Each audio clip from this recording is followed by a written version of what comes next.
Here's what's I probably on both our minds. Everybody is talking about the upset in the New York City mayoral primary with Zohran Mamdani, a young Democratic socialist, really crushing Andrew Cuomo, who had all the institutional and financial forces behind him. And there's been a lot of discussion of the politics of it, the appeal of Zohran Mamdani as an individual, and so on.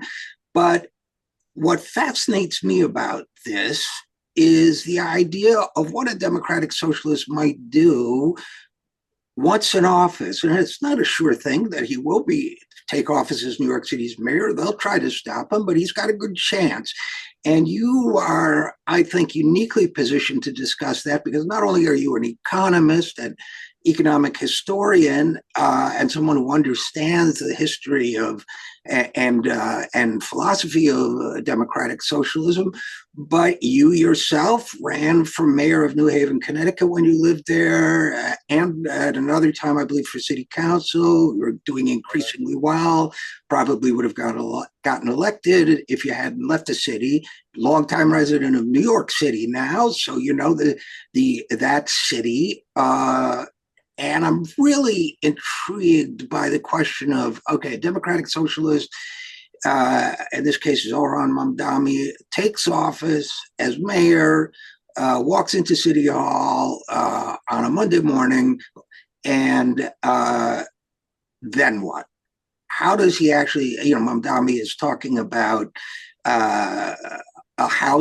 building housing. Originally, he was talking about all publicly funded, but now he's talking about a private sector role because he thinks it's necessary. Okay, but essentially a public project of housing. He's talking about free transit, mass transit, and some other rent control, which shouldn't be such a radical idea since New York City had it, but it apparently is increasing corporate taxes, raising taxes on millionaires, and so on. So the Democratic Socialist, as opposed to the charismatic young politician, takes office. Then what happens? I was really interested in your thoughts on that. Well, when I ran for mayor in New Haven in 1985 and for the city council there in 1987, um, and I was referred to as the Red Green because we ran on the Green Party. Uh, but I was asked innumerable times during that campaign. New Haven is a city of 120,000 people, and they elect the mayor the way every other town, city does. I was asked on television and as I went around the community what it meant to have a red green if I were to become mayor. People asked me that question, which is perfectly appropriate for them to have done. But I had to come up with an answer. So let me give Mr. Mamdani and his supporters a little bit of the benefit of some of what I learned. First of all, as was pointed out to me by several people, socialists have become mayors of cities in capitalist economies many times. We are not starting from scratch. It is, by the way, and that is true of the United States Yes. as well. When I ran for mayor in New Haven, one of the elderly people who came to see me right after I announced was a person who then gave me a half hour of his advice. Why? Because he had lived before in Bridgeport, Connecticut, which is a 15-minute drive from New Haven, and Bridgeport had had a socialist mayor, a very famous Jasper McLevy by name, who was famous in answering the question, why had he not done a better job of removing the snow from the city streets? Jasper gave the answer, God put it there, let God take it away, which was both funny, but also a way of defining the issues that I wouldn't particularly follow. But I want to urge Mr. Mamdani, who doesn't need me to do that, that uh, in recent years, from my own memory, the city of Paris, the city of Barcelona, the city of Madrid, and I could go on, were governed by socialist mayors and socialist parties. That is not odd, that is not new. And they all developed programs which can be, with a suitable adjustment, applied here. Likewise, earlier in American history, particularly about 100 years ago, there were loads of mayors in American cities. The Midwest, in particular, Wisconsin, Michigan, Illinois, Missouri, had socialist mayors. There was indeed something that got taught in the university as municipal socialism because it was all focused on how you could do socialism in a city, not a big region and not a whole nation, in a city. That's for all right. Now, my second point. One of the first things that happened when I announced and when it became clear that I was not going to get, 0.5% of the vote, but I was going to do well. The first time I ran, I got 10% of the vote on the New Haven Green Party, which had not existed until we put it together for that purpose. I got threats, that is, threats by local businesses that if ever a socialist were to win, they would leave town. You're getting that now. I mean, there have been at least a dozen that I've seen, and I'm sure I haven't seen them all, a dozen businesses in New York, everything from the Citibank of New York on over to other major employers and major businesses threatening to leave if Mr. Mamdani becomes the mayor in the November election. Okay, here's how I ended up answering that question. I said, okay, I understand that democracy is a place where you have elections and that sometimes you win and sometimes you lose. And you're supposed to accept that if you lose, it's because a majority of the people want a different direction than you do. And you're to accept that loss gracefully because you would want them to accept your winning and their loss gracefully. You're not doing it gracefully. This is disrespectful to the democracy we claim to live in. I would say that shut half of them up. The second answer I gave them was to say, if you disrespect democracy in this way, if your response to losing a fair election is to quit, you remind me of the fellow who loses in the baseball game and then punishes everybody by taking the bat, the ball, and the bases home so nobody else can play. And let me tell you what we will do. If you leave this town for the reason you've just given, I will do everything in my power as the mayor to do two things. Number one, to assure your workers that if they want to stay in this town, because this is where their lives are, this is where their families are, this is where their kids are going to school, this is where we want them, I will help develop a worker co-op to replace your business. And I will explain to everyone in this town why I'm doing it, why I'm preserving jobs, why I'm helping our town while you abandon it. You're going to have trouble selling anything in this town for the next 50 years.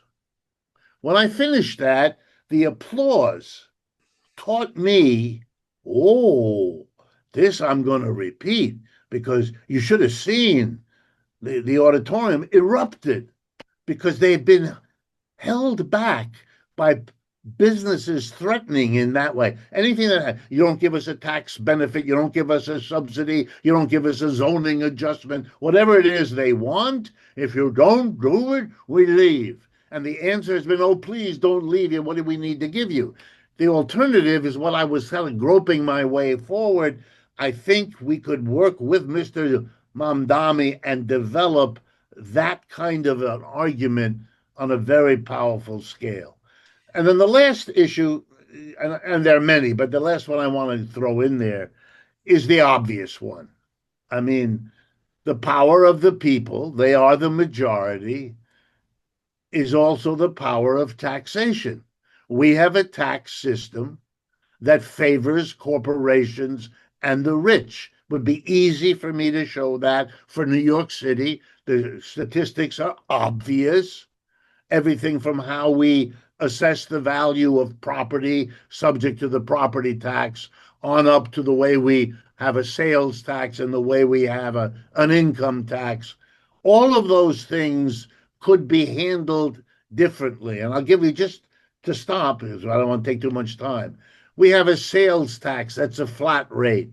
It doesn't have to be a flat rate. It could be a progressive rate. The same is true for our income tax. It could be much more progressive than it is now. The same thing is true for our property taxes. They could be progressive. The more valuable your property, the higher the percentage you pay. The exact same logic that applies to the federal income tax, which has been declared constitutional a dozen times. So we have the law, we have the capability, let's do it.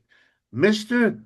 Cuomo became famous because he refused to pass the tax on millionaires when the legislature was ready to do it. Now we have a mayor with all the power that implies in Albany who would be on the supporting end of that, would make it virtually impossible for Hochul not to go at least partway in that direction. So there are very concrete things well within the grasp of a socialist mayor, and it would, let me put it this way. The last time we had a real serious socialist, if my memory is correct, it was Vito Marcantonio, the congressman, the city council member back in the 1940s and 50s. He was elected and reelected even during the McCarthy period of anti-communism, when he was accused of being. The only thing that got him out was when the Republicans and the Democrats and the liberals all got together and ran one candidate against him. So that may be tried again here, but maybe this time, with the history in our heads of what happened, we won't let it happen again. Okay, so that was great. And I have several thoughts about it. Number one is, well, first of all, I guess I'll start by saying you mentioned socialist mayors in the Midwest. I just want to get a word in for socialist mayors in my home state of New York as well. George R. Lunn was the mayor of Schenectady, New York, and elected in 1911 near my hometown of Utica.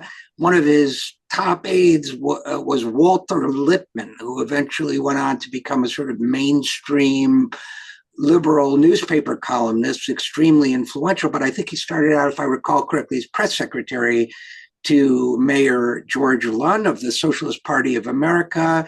We also had John Gibbons, mayor of Lackawanna, New York, Socialist Party of America.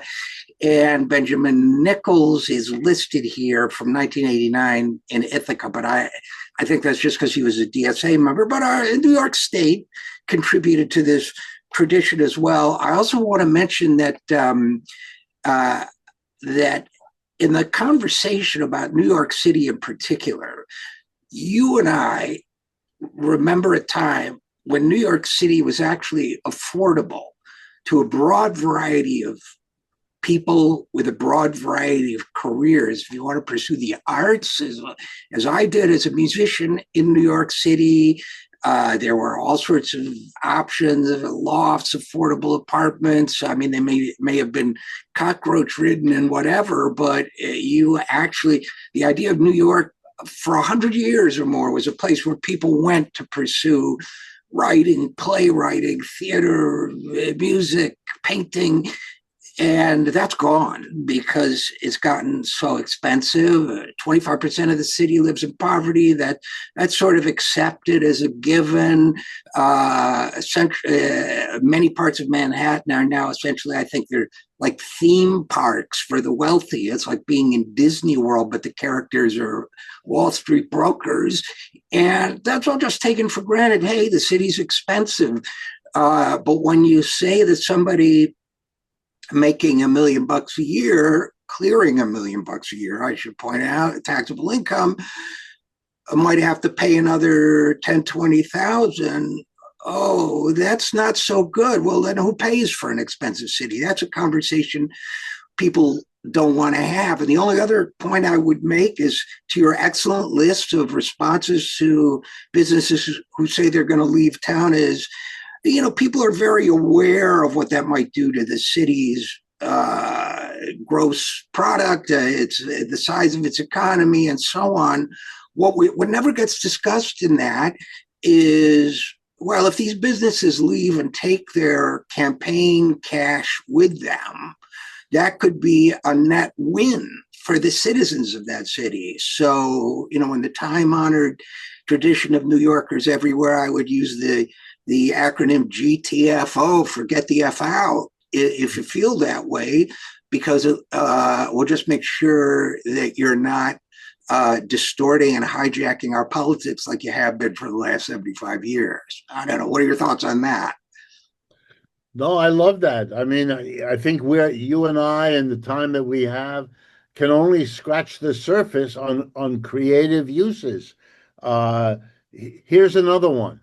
We have in the law of the United States and reestablished by the Supreme Court more than once something called the law of eminent domain. This is Mm-hmm. an extremely important power. It gives the power to a political authority, a mayor, for example, the authority to seize property if it's in the community's interest, and to require whoever owns it to sell that property to the city at a reasonably assessed value. That is not what the person who owns it, but independent assessors or appraisers, if you like, who come in.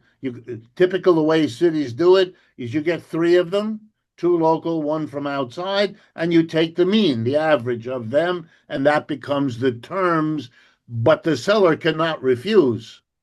It is an exception to private property. That's why it was written, and that now most mayors don't use it, or if they do use it, it is to quote unquote clear slums, or Right. otherwise snatch it from people who can't defend themselves or don't even know that they have the right to do so.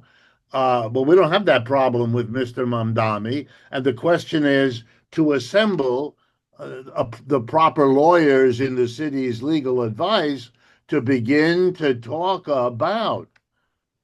And now you can just think with me a little bit creatively.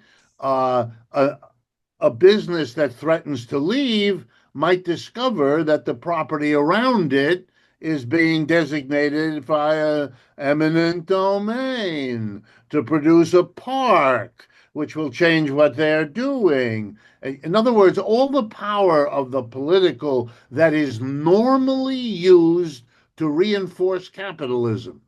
And I have attended enough meetings of the City Council of New Haven and of New York to know that that's the common language and certainly the common concept.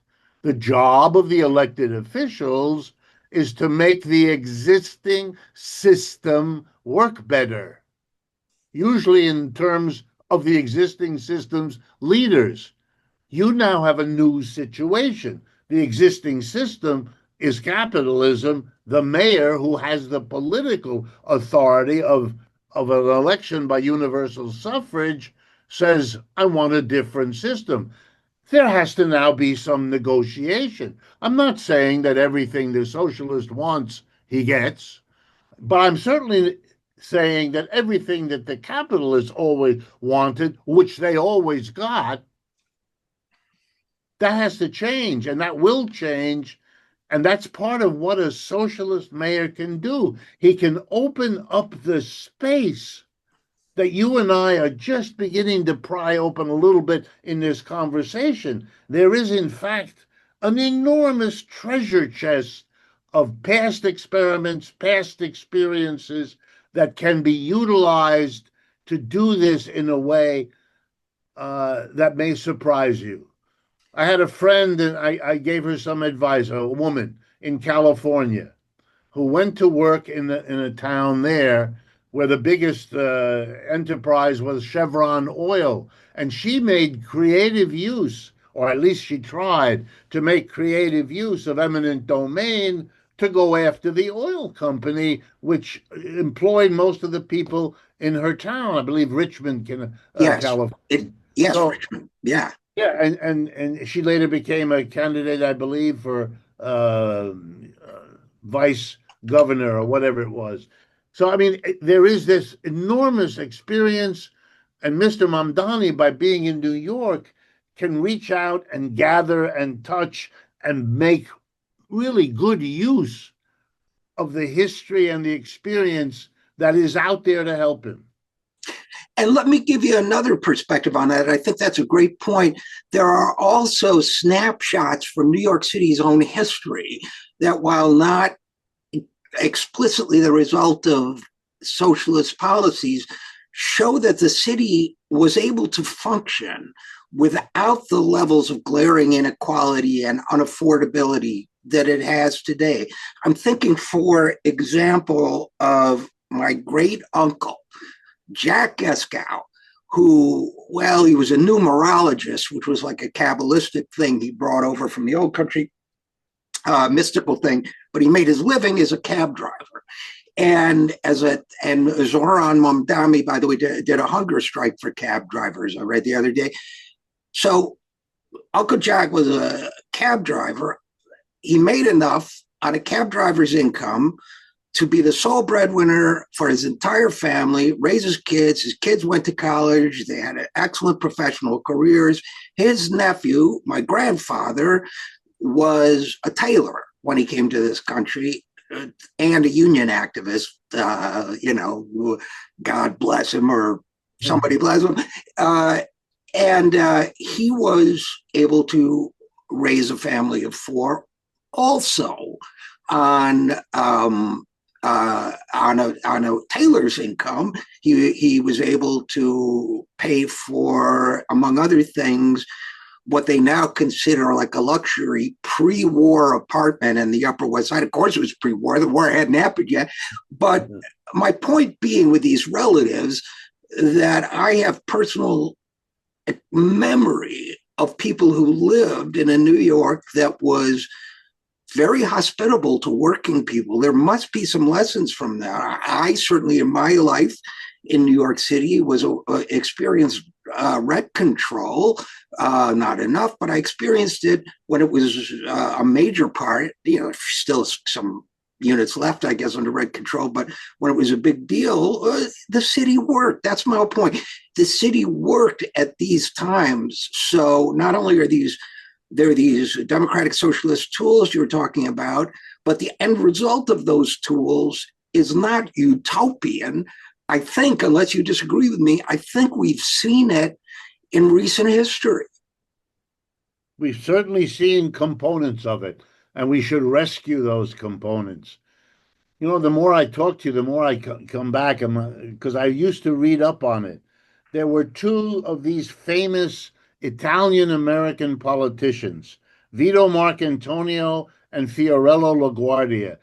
They were heroes, by the way. At the time when they were elected with massive majorities. They were popular, and they were famous for doing all kinds of progressive things that we are told today are not possible politically. And they proved they were possible. Just like Roosevelt proved you could tax corporations and the rich and develop Social Security, and you get reelected 3 times, which no other president ever had. So we're in a very weird moment. We have a person who could show that all of the negative things said about socialism endlessly for the last 75 years in this country, giving people, they expect nothing. It'll be kind of easy to show them, look, here's a committed socialist. Look what he is doing. And every time he does something, it will stand as a loud declaration of what could have been done but wasn't done by the previous occupants of that position, like the current Mayor Adams, or even de Blasio, who by the way, when de Blasio was elected, people said, oh, we're leaving. He was no socialist, but he called himself progressive, and there were great hopes for him. It didn't work out. And the real estate industry in most American cities is your big enemy. They have a stranglehold on city property because they are stuck here, having occupied the land here. So they are the problem. They will be the problem for Mr. Mamdani. They are the supports for Mr. Adams anyway. He gave them a very nice increase on rents that are supposed to be fixed or stabilized. They were allowed to go up a huge percentage and so forth. I think what we haven't seen, and what is going to be for me either a cathartic moment positively or a big depression. We have not yet seen how organized labor is going to deal with this. Will it be seen by them as an opportunity for an alliance they want to help build or not? And there, a straw in the wind was the resignation of the 2 union leaders from the Democratic National Committee a couple of weeks ago, expressing their disagreements with the centrist Clinton-esque party that you and others so effectively criticize. They quit. That's very interesting. Will they be able or willing to build an alliance with Mr. Mamdani? That I think is going to be a very important question here in New York. And if he can do that, and it depends, I'm afraid, more on Mr. Mamdani than on the union leaders, but if he can do it, it will go a long way to giving him freedom of action in the city.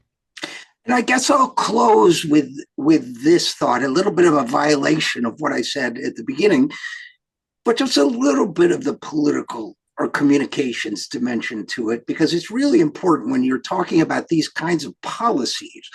To me, it's always, there are 2 words that little kids use all the time that are powerful tools for this kind of change.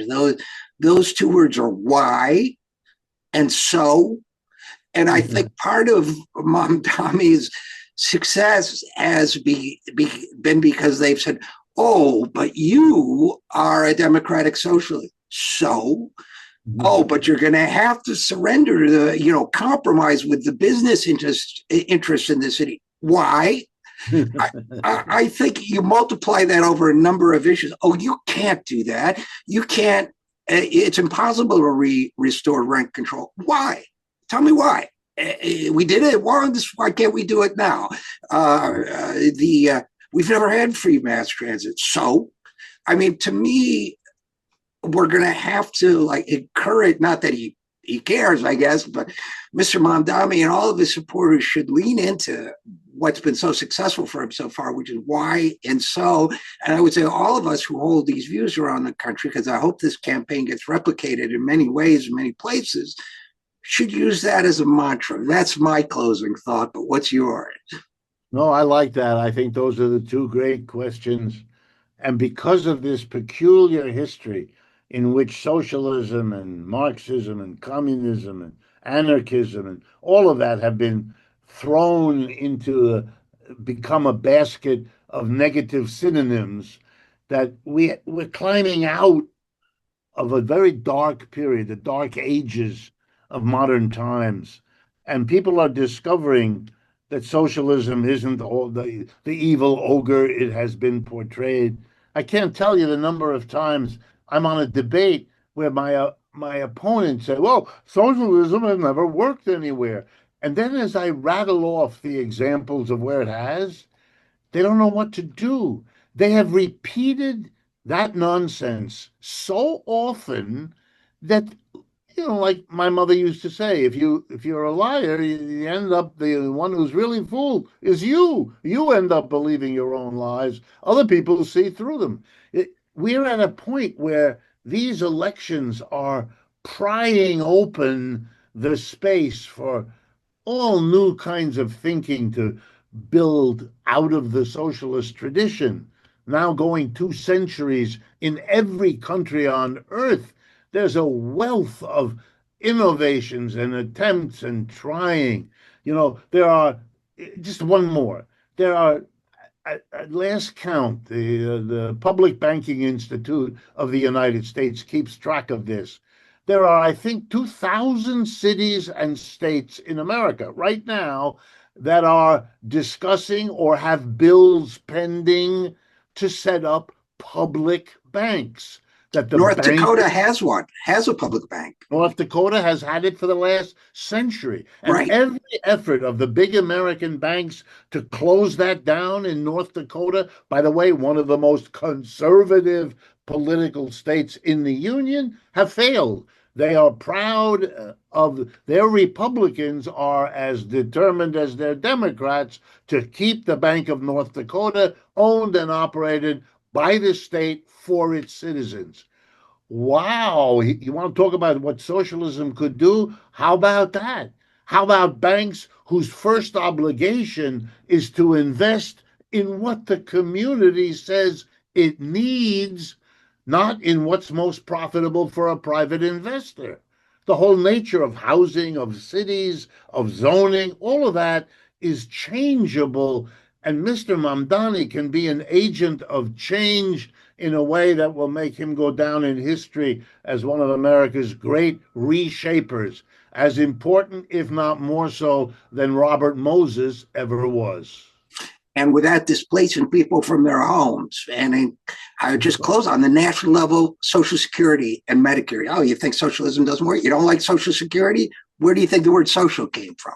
So, as always, Richard Wolff, a great pleasure speaking with you and learning from you and hearing your insights. And as always, thanks for coming on the program.